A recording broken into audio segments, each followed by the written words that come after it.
Kiməsə hörmət elə. Onlar elə bizə hörmət eləsin. Sen buradan evvel hürmetsiz idin. Ha? Buradan evvel kimse biz korkurduk. Mən o vaxtda deyirdim. Yenə də deyirəm. Hörmət qorxudan yaranır.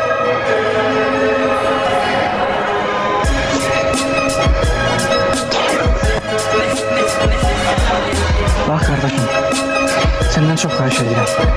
Gel çıxar gedək həyatımızı yaşayaq. Yarım kaldık, bence sen yatakta. Olay ya, Çamur rengi bana olay. köpekler, üstü karla kaplı.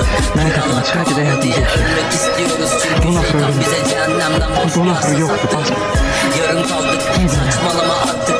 Ben gecenin gürültüsü, senden özgüdaksın. Bir gram ayıp değildin onca şakala karşı. Kalk yakınca bir Ben seni de itirmek istemiyorum. Yarım kalsın, gözlerin kararsın. Sen de gitmek istiyorsan tilkiler utansın. Vakti hale geldik, bilmeseydik keşke. Keşke çocuk ölmese elinde kelesin. Yarım kaldık, sen de anla artık. Boş bir kalbele sığdırdık, midemde hep ağrı. Şişeler izmarit dolunca gün ağrıdı yaktık. Bir uçaktık pislik, bir gemiydik artık. Depresanla yola koyuyorum, var mı çözümü? Sigara değil be moruk, güvenmek öldürür. Kalktı hayal perdesi, hayal kırıklığı ertesi. İstediğin kadar çabalı aynı yerdesin. Sorumluluk sahibi olan bir insan sordu mu? Sorumlu bu hayatta yolculuk sonunda son bulur mu? Yol bulup devam eder de karanlık hayat.